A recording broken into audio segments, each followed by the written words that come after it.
attempt at such deprivation. However, one must take care not to merely consider the category or the objective nature of the offence. What is required is a consideration of the offence that takes account of all the relevant facts that are peculiar to the incident that defines it. We also refer, Your Worship, with respect to paragraphs 22 and 26. I know Your Worship hasn't had an opportunity to see this, so let me read them, Your Worship. 22, the court holds the view that all the aspects referred to above constitute substantial and compelling circumstances that would justify the imposition of sentences less severe than the prescribed limit. Given the irretrievable loss of life, count one in particular calls for a substantial period of direct imprisonment. However, the identification of this principle and objective isolation at the end of the inquiry. Uniquely, the interests of society in the context of the rural community means the death of the deceased do not necessarily require ongoing retribution for what has occurred, nor do they require that the community be protected from Mr. Malema by his removal from their midst. He is not a person who has shown a predisposition towards criminality that requires him to be rehabilitated or reformed. He poses no danger to his community or to society at large. He has made the necessary overtures to make peace with those families whom he offended by his reckless action. Obviously, the pain felt by the family of the deceased account on his real upon grain. Perhaps this will only dissipate with the gradual passage of time. It is not something that can be eradicated by the ongoing incarceration of Mr. Malema. In 26, the three offences arise from a single incident. It is appropriate that the sentences imposed in respect of each offence should run concurrently with the other sentences to be imposed. For the reasons set out above, the court is of the view that the sentences imposed upon Mr. Malema should be wholly suspended for a period of 15 years on condition that he is not convicted of any offence involving violence committed during the period of suspension.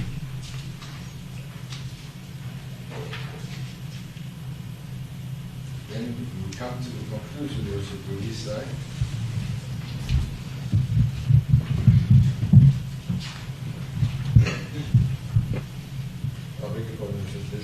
prior to that, we deal with the general principles concerning sentence, Your Worship. Just the issue of S versus Ora and another proportionality is important. We've got the Takata and Sheko, which was acknowledged by Sali Wallace. Finding inappropriate sentences a challenge faced by criminal courts daily. A sentencing is not a perfect exercise. What complicates this even more is that there may be more than one appropriate sentence in a particular case. And then there's reference to a footnote that sentencing at the best of times is an imprecise and imperfect procedure. There will always be a substantial range of appropriate sentences. But what we say, Your Worship, in 45 is that we've illustrated that mere possession and discharge do not always mean that there must be incarceration. Each case must be evaluated on its facts. The facts of this case are indeed unique. And we say first, the possession cases have frequently attracted either suspended sentences or fines. Second, the discharge cases have also frequently attracted either suspended sentences or fines. And thirdly, principles of sentencing are always applicable. Sending a person to imprisonment merely because they possess a fine or discharge is contrary to the law. In our view, there's no obligation that the court has to imprison somebody for these offences. And then in the conclusion, Your Worship, we say that it's just that we adopt a cumulative approach, and there are 5 charges, all happened in one single event which lasted no more than 2 minutes.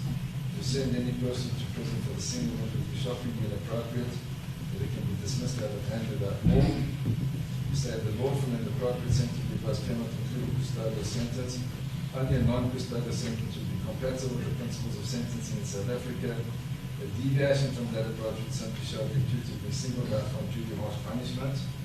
And we say that this submission is fortified by the objective fact that there were no injuries sustained by anybody, no damage to any property. It is also underscored by the fact that this is a single continuous event of no more than 2 minutes and caused no harm to anyone.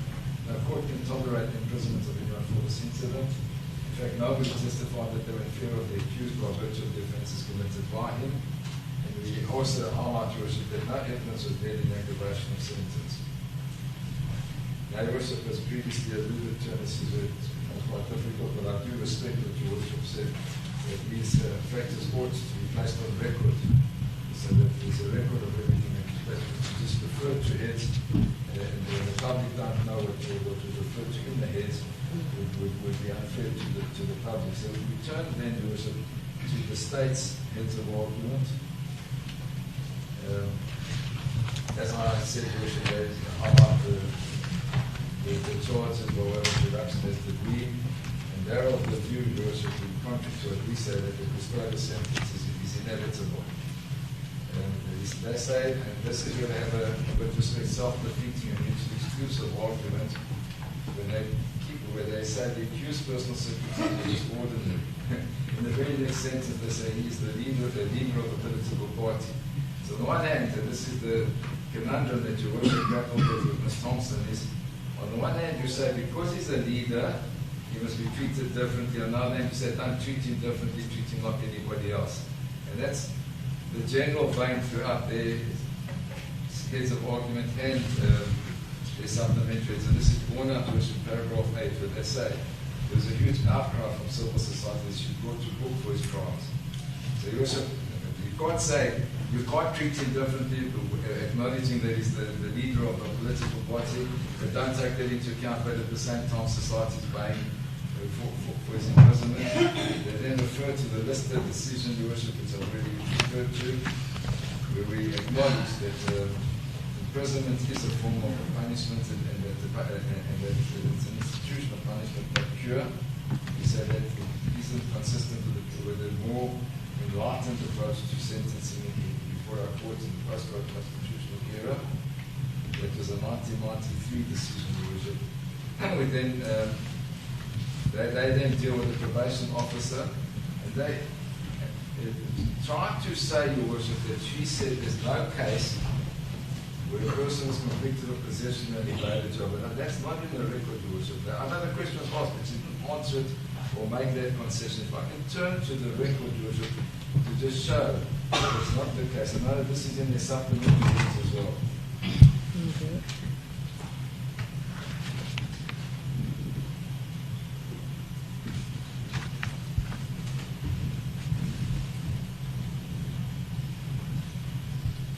At page 96, my learned friend says to her, and he's going through a particular case, yes, there were two firearms. The one was sentenced to 15 years, one of the firearms was reduced.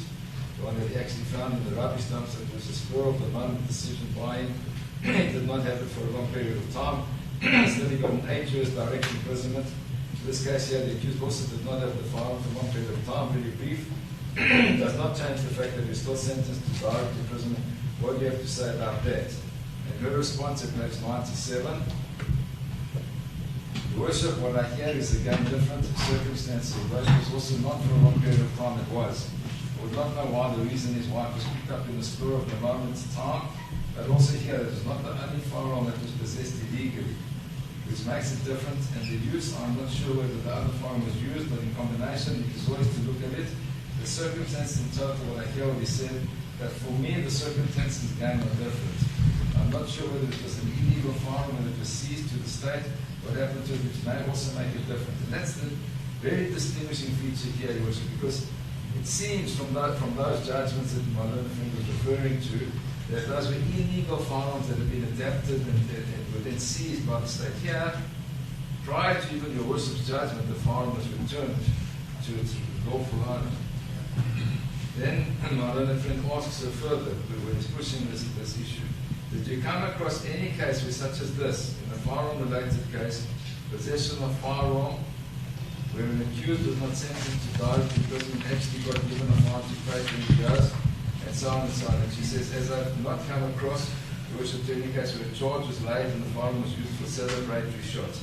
So she never ever said, yes, I know of such a case, or I don't know. She says, I cannot find a case that there's a law falls with this, because this was celebratory. Then he tries hard, Your Worship, at the foot of 97. He says to her, have you come across a case where an accused was convicted of being in possession of a firearm, whether it's for celebratory purposes, whether it's just social, whether whatever reason? Have you ever come across the case when an accused was not sentenced to direct imprisonment for being in possession of a firearm, whether it's just for a minute, for 10 minutes, for 20 minutes? And the answer is, so 98. Your Worship, I have not, because most of the cases that I've seen were also not only the firearm possession case, but most of them relate is in the context of other crimes that were committed with the firearm. So the possession forms part of that. And then a sentence of imprisonment is also imposed for that. I have not come across a case where it was purely just for the possession of a firearm. So your worship will know from reading the heads of argument, they infer differently or even say that she wants it differently, which is not the case with this word. In the States, they summarized the Muslim decision, they also deal with possession of an unlicensed firearm, the Delport decision, which I already referred to, degradation, the Malchus decision, and now you also, with respect, they've gone to all the cases that deal with minimum sentence provisions. So, and they say they even refer openly there to the Criminal Law Amendment Act, which they abbreviate the CLA, which is Malchus, the minimum sentencing legislation. It continues, Worship, even in paragraph 21, when they deal with Madikani, the Criminal Law Amendment Act. They go into Dubi, which is the minimum sentence, where there's a well-planned robbery. ASMA, which dealt with the very issue of minimum sentencing regime being applicable. And Rontlai versus the state, robbery and other offences. In fact, there were 2 robberies. He'd already had previous convictions and he received 20 years. Sabandi versus the Est, the September there too, the Gladler decision. But you'll see here also, even in Gladler, the serial number had been obliterated and unlawful possession of ammunition as well as 15 years with unlawful possession of 30 rounds. So we say they're totally distinguishable, and you'll see there, we turn to paragraph 28, there was a prohibited firearm, also the serial number obliterated. And this is the general trend in all of the cases that are referred to here, Richard. So it would seem that they seem to have emphasized cases that dealt with the Criminal Law Amendment Act, the Town case, and it carries on like that with distinguished, but there's no case that they can point out of celebratory shots being fired and the person receiving a prison sentence. And they also refer to the minimum sentence in paragraph 36. The Delport decision. So what they say, Your Worship, is that the court must impose a period of imprisonment, that they refer to cases that all, with respect, refer to minimum sentence legislation and are not applicable here.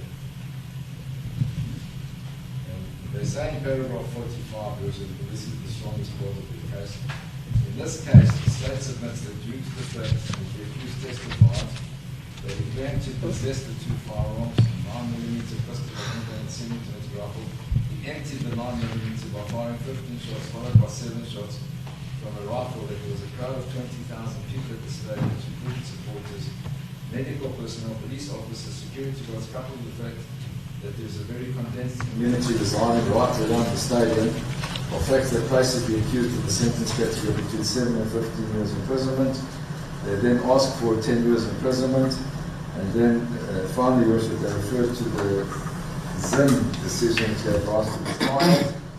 And they say, lastly, the accused is treated and perceived with such contempt, took the citizens of South Africa for fools by trying to convince all that he fired a toy gun, blamed everyone except himself for his actions, confused the law with politics, practiced all intimidating tactics by hiding behind crowds, dragged everyone to be participants in his show. The show is over. This court must send out a strong message to other would-be offenders who fire shots among crowds and endangering the lives of others, that if you commit a crime, you must do the time. And that's the conclusion there. Then, Your Worship, as I already said, they filed the supplementary heads of argument last Thursday, and there's a lot of, with respect, repetition, Your Worship. You'll see the introduction is very similar. They highlight the charges that he faces. They concede in paragraph 4, and this is where they go against the previous heads, that the minimum sentence legislation does not apply because they have not been warned accordingly.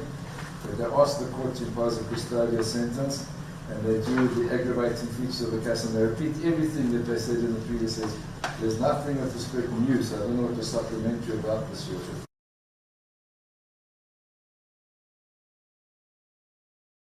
With our heads of argument and to respond to the heads of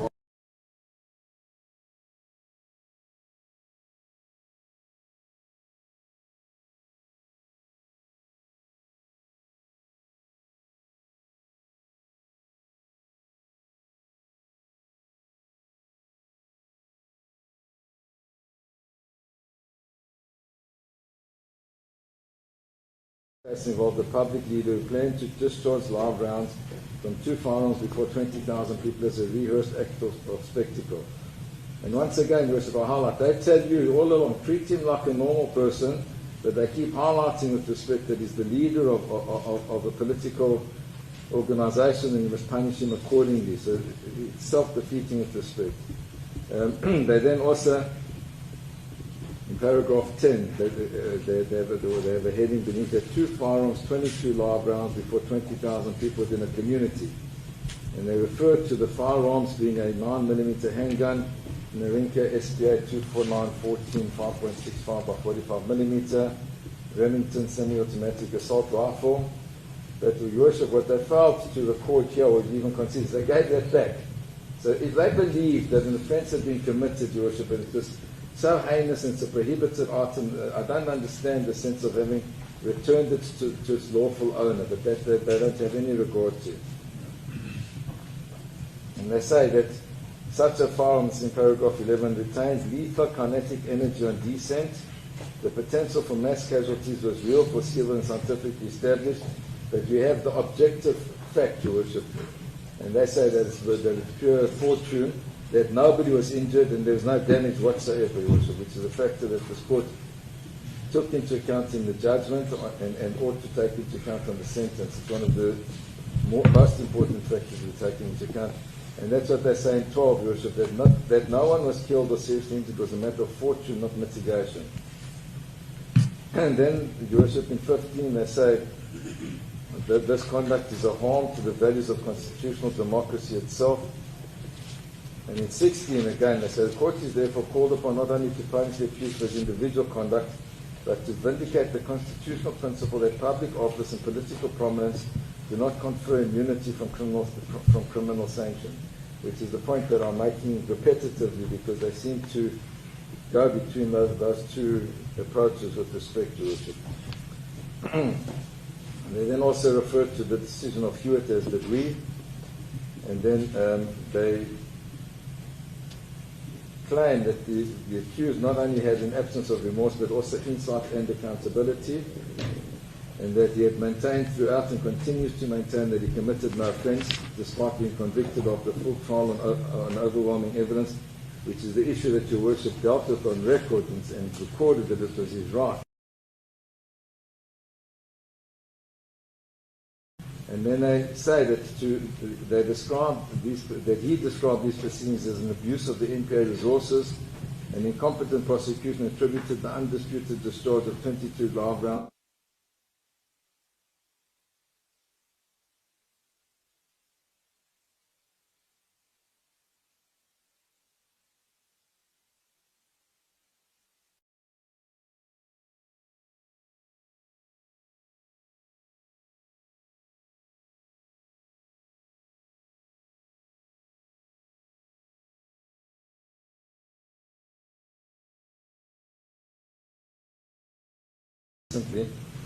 But in 20 they say that firstly and most significantly, Ms. Thompson conceded under cross-examination that she could not find a single case in the literature where a non-custodial sentence had been imposed for the unlawful possession of a semi-automatic firearm.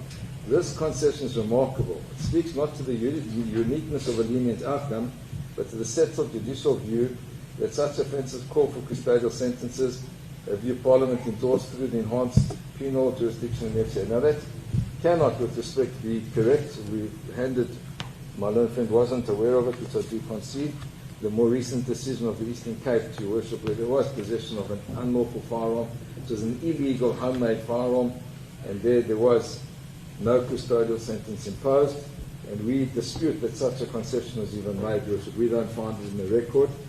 I know that sometimes the records aren't 100% accurate, but my learned friend can elaborate on that, because that appears from his supplementary that's filed last Thursday.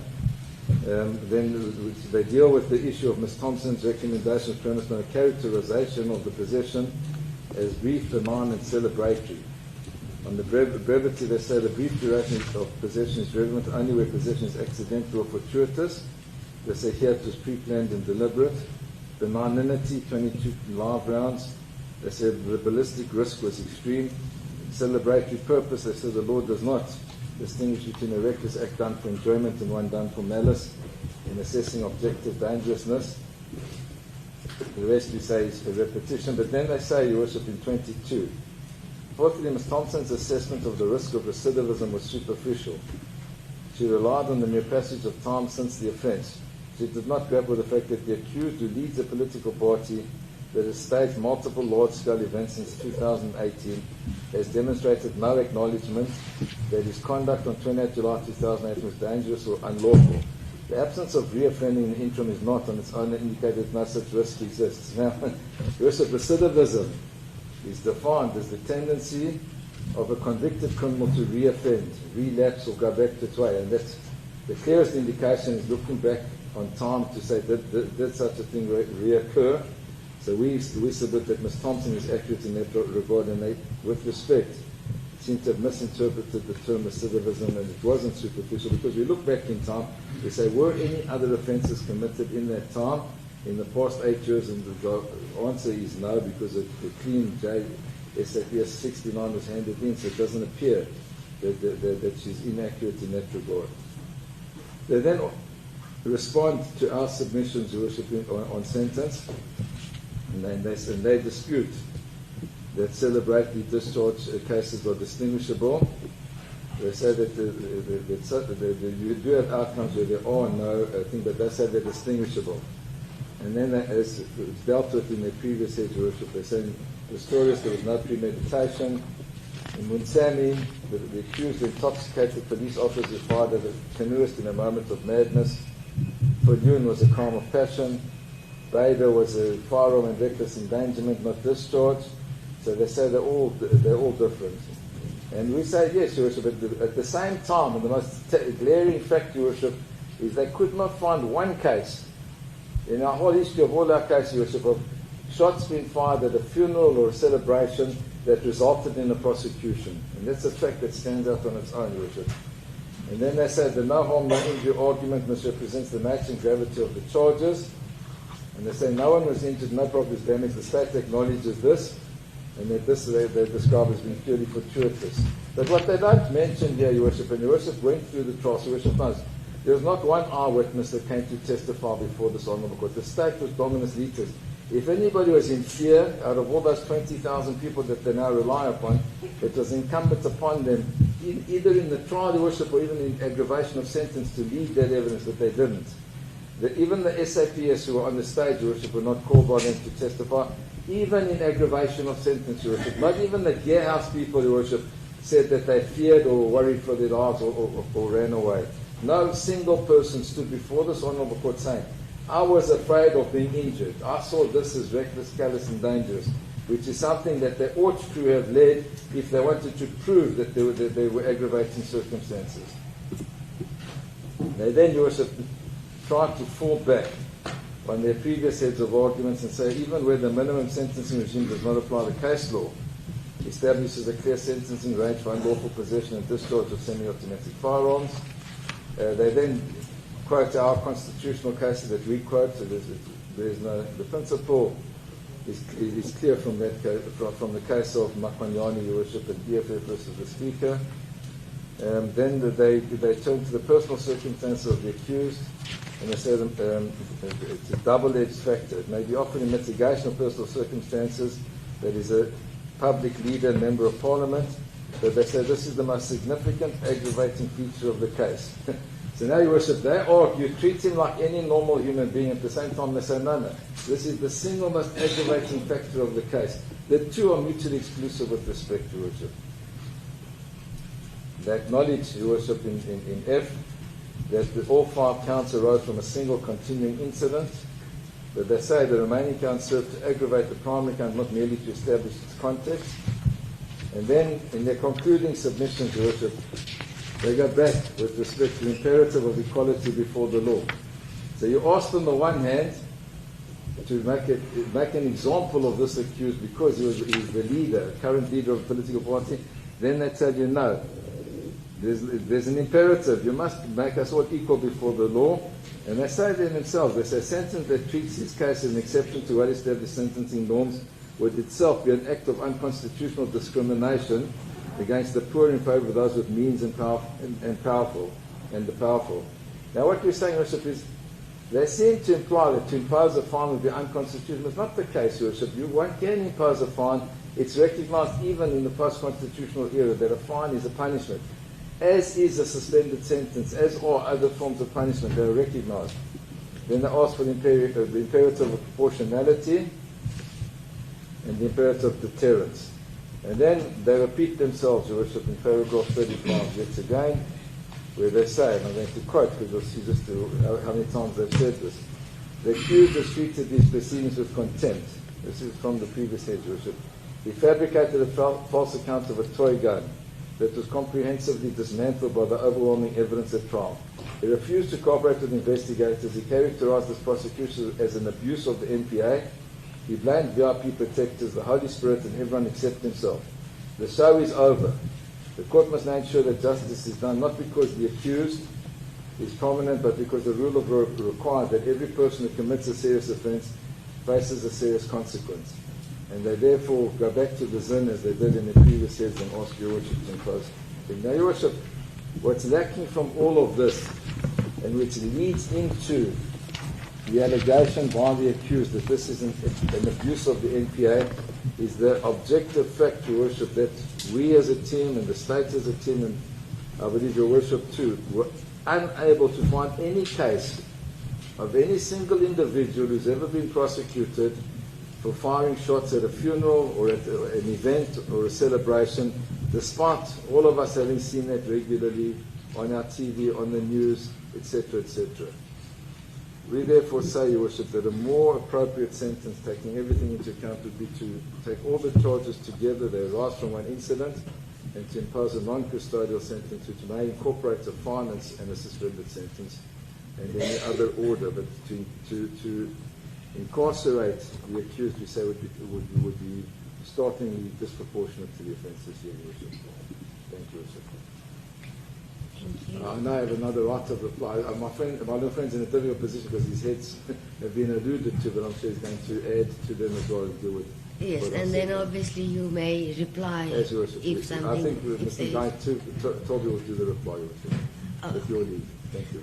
Advocate Oleg, there's just one aspect that I want to ask since you've raised it Yes. now, and I've read it in the heads and heard in the evidence of Ms. Thompson, and that is the part of the firearm being handed back before the court passed judgment. That is not within my knowledge. So, it is, Your Worship. It's in her report. She testified before. No, it is in her report. I'm saying it's not within my knowledge. I'm hearing it from the defense. No, Your Worship. Yeah, there was no evidence. No, there was evidence there. She testified to that. No, I don't It's think in her report and it's in her testimony. And Your Worship, it's a logical conclusion. My learned friend, who was in court and would be aware of it, never disputed it once. Yes. No, So, look, no, maybe I'm not. I heard her saying so. There's evidence by the defense regarding that. I'm just not sure where it's coming from. You don't have to. I accept it's there. And as you say, it wasn't challenged, but it's not within the knowledge of the court that it was returned before judgment. No, it is, Your Worship. It's in her report. She was led on it. No, I was also astounded by it, so you'll find I've given Your Worship the page reference. No, and I've the seen report it. reference. I know it's there. I do confirm it is contained in her report and had in her it, evidence. Had it not been the case, Your Worship, my learned friend was obliged to challenge her on it, and he didn't. So it's an objective fact, and it's evidence that was led before this honourable court. I don't know why there's a noise, Your Worship, and I don't align myself with it. No, it's the So let me same. repeat what I was saying, Your Worship. She testified, as Your Worship knows, it's in her report, and my Yes. learned friend was present and never ever cross-examined her on Yeah. that aspect. So, with respect, in our submission, it's a proven piece of evidence before this honourable court. Look, I hear you, I agree, and then I saw it in your heads, and that's why I thought I'll ask, because I'm not sure what the source of that information is, but it's neither here nor there. As you say, it's on record. I'll hear if the state has any reply to it, but it's not. Thank you. It's so noted. Thank you. Thank you. All right, Advocate Caesar, are you ready or? I think we must get this over and done with here, Your Worship. I'm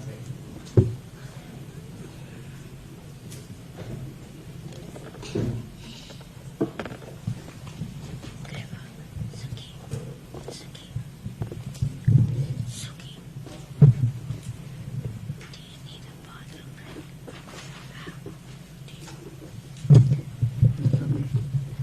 I know it's inconvenient. You don't have to move. We do have lady staff here who are requesting a bathroom break, which is 5 minutes. We can return within 5 minutes.